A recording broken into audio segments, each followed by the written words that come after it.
Assalamualaikum warahmatullahi wabarakatuh. Bertemu lagi dengan saya Ibu Erwin Kusmastuti.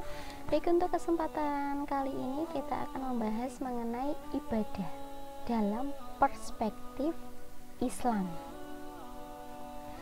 Untuk yang pertama, biasa kita akan membahas dulu mengenai definisinya. Ibadah merupakan kewajiban manusia sebagai makhluk. Makhluk berarti sesuatu yang diciptakan oleh Allah, diciptakan oleh Sang Kholik. Ada Sang Kholik, ada makhluk. Nah, kita sebagai makhluk, kalau kita sebagai makhluk berarti kita memiliki kewajiban sebagaimana cita-cita Allah dalam menciptakan manusia ke bumi. Apa itu? Wa ma khalaqnal jinna wal insa illa liya'budun. Dan kami Allah tidak menciptakan jin dan manusia kecuali untuk menyembah kepadaku, untuk beribadah kepadaku. Allah berfirman seperti itu. Nah, jadi kita sebagai makhluk di sini memiliki kewajiban untuk ibadah. Dan semua nabi, termasuk Nabi Muhammad, memiliki misi yang sama, yaitu untuk mengajak pada tauhid, mengajak pada keesaan. Dalam hal ini praktek atau wujud tauhid di sini ya dengan melaksanakan ibadah. Ibadah di sini ya pada hakikatnya ibadah merupakan wujud kebertuhanan manusia kepada Sang Kholik. Jadi ibadah yang kita lakukan itu sebagai wujud kebertuhanan kita sebagai manusia, sebagai makhluk kepada Sang Kholik. Dan itu tadi, kita sebagai makhluk memiliki kewajiban untuk ibadah. Karena cita-cita Allah, tujuan Allah menciptakan manusia ke muka bumi ini tidak lain dan tidak bukan adalah untuk ibadah.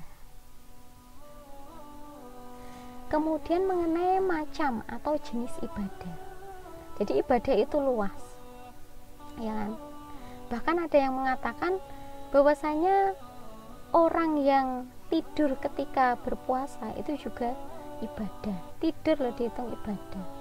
Nikah dihitung ibadah, bekerja dihitung ibadah, apalagi nyuci baju pun bisa dihitung ibadah, tergantung niatnya. Ketika kita mencuci baju, di situ niat kita supaya membersihkan najis yang ada di baju sehingga bajunya bisa digunakan untuk sholat kembali, ibadah kembali, ya maka mencuci baju itu juga bisa bernilai ibadah.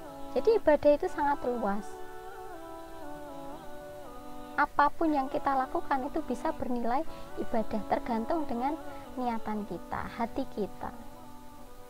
Nah, secara formal yang kita ketahui ibadah itu ya ibadah sholat, ibadah zakat, puasa, haji, membaca Al-Quran, berkurban, dan lain-lain. Itu secara formalnya. Adapun yang lebih detailnya ya tadi, ibadah itu luas.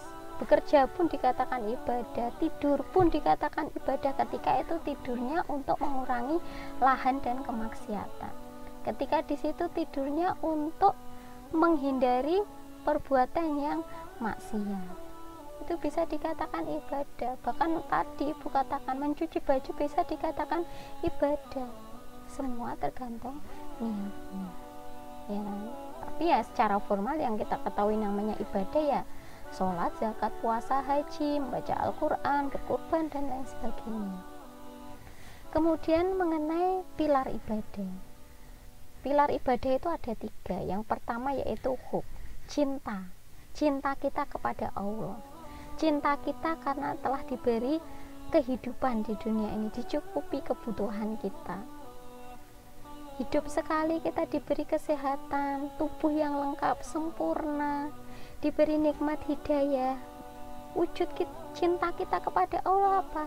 Ya melaksanakan kewajiban kita, melaksanakan perintahnya Allah, cita-citanya Allah untuk melaksanakan ibadah itu tadi.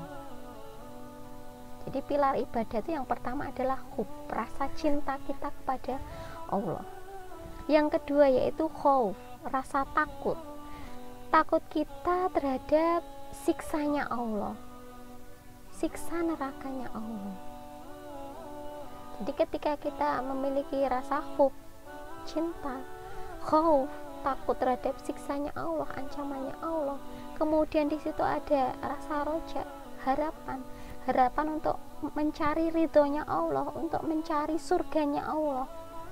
Maka di situ akan terwujud yang namanya kenikmatan dalam beribadah, kesemangatan dalam beribadah, semangat berlomba-lomba dalam di sini fastabiqul khairat.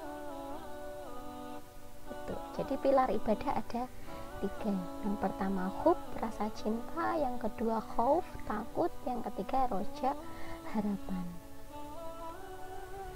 Kemudian esensi dalam beribadah.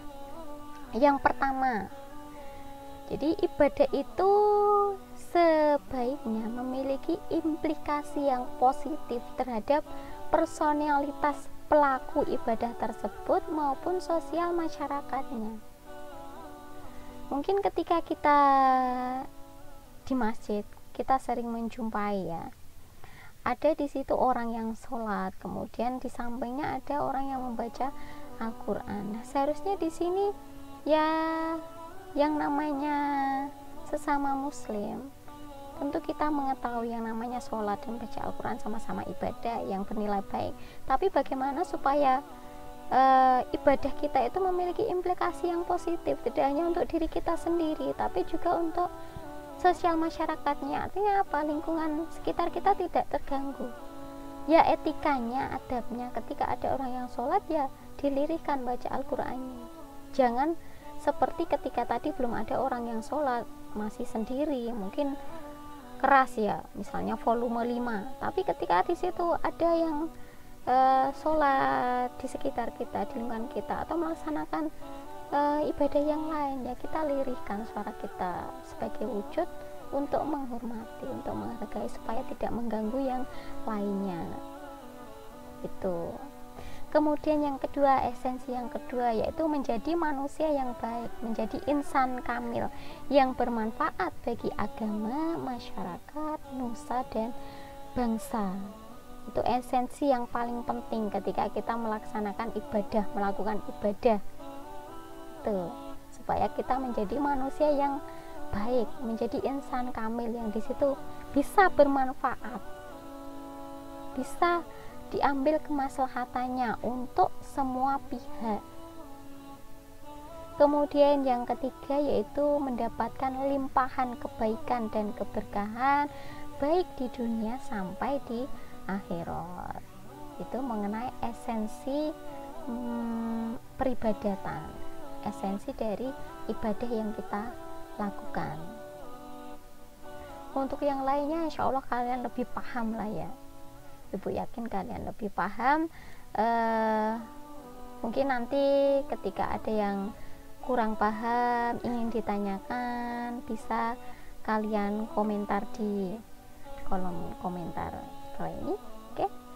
Untuk pertemuan kali ini mungkin Ibu cukupkan sekian. Terima kasih untuk perhatiannya. Akhirul kalam. Wassalamualaikum warahmatullahi wabarakatuh.